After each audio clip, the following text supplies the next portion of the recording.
Jeremy's Aussie Glow. So this is one of their niche line perfumes and had mango in it. So obviously I had to check it because I love me some mango perfumes. So this is not from their normal range.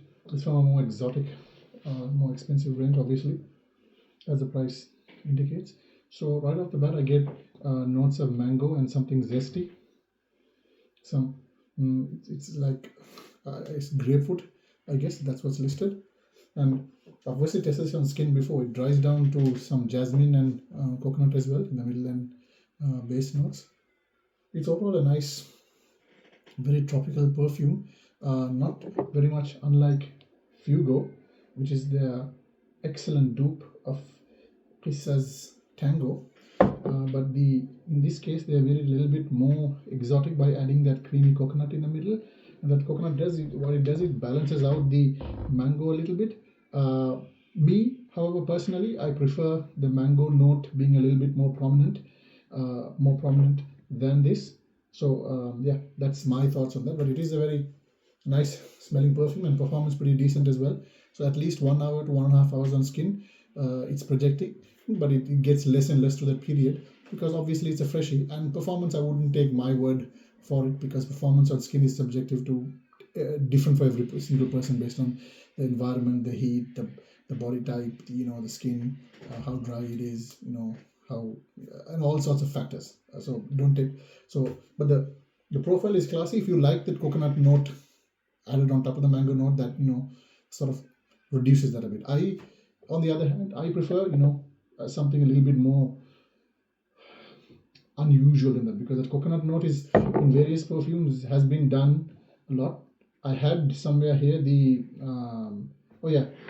you have Havas tropical sample as well. That's not this. It's not a copy of this by any means, but it does have a very prominent mango note a coconut note on top, along with other notes like ginger and things like that. It's not very similar, but that has another coconut note. So it's very much done. The coconut note in perfume. So this is a decent smelling perfume in terms of notes, but to me, for that price point of 200, it's not a blind buy, nor would I consider it something that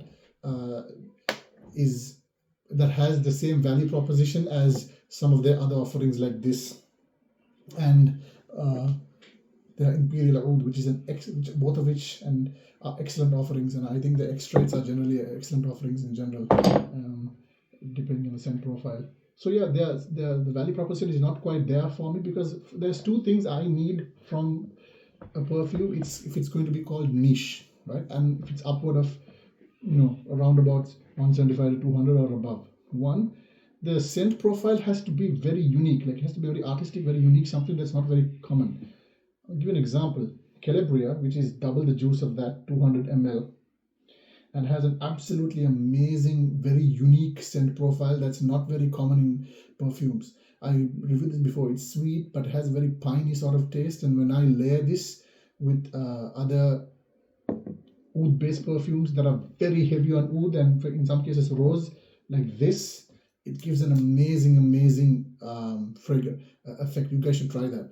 Try layering a strong oud rose perfume like Khalab with a sweet perfume like Calabria. Because of that combination, it really is awesome. Getting off topic here, my point is Calabria has a very unique scent profile, and ml for ml is cheaper and higher quality as well, and that's what I expect out of something that I call niche, something that's unique and that you can't quite get in a dupe.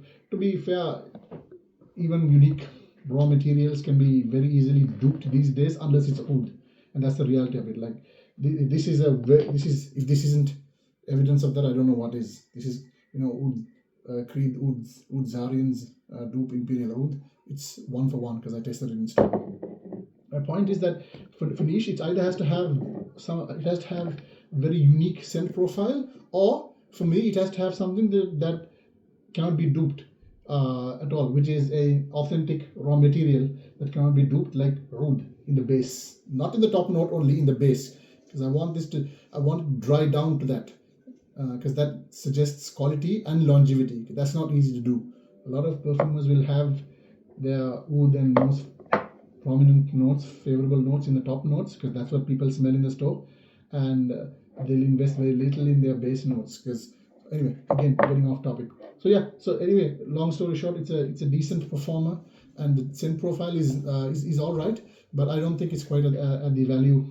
It doesn't present the same value proposition as some of the other offerings that Bujarmi does, and it is what it is. Hopefully, we'll see some other offerings in the future with Bujarmi in their niche line that do. And yeah, when they do, if there's anything interesting, I'll look forward to bringing it to you.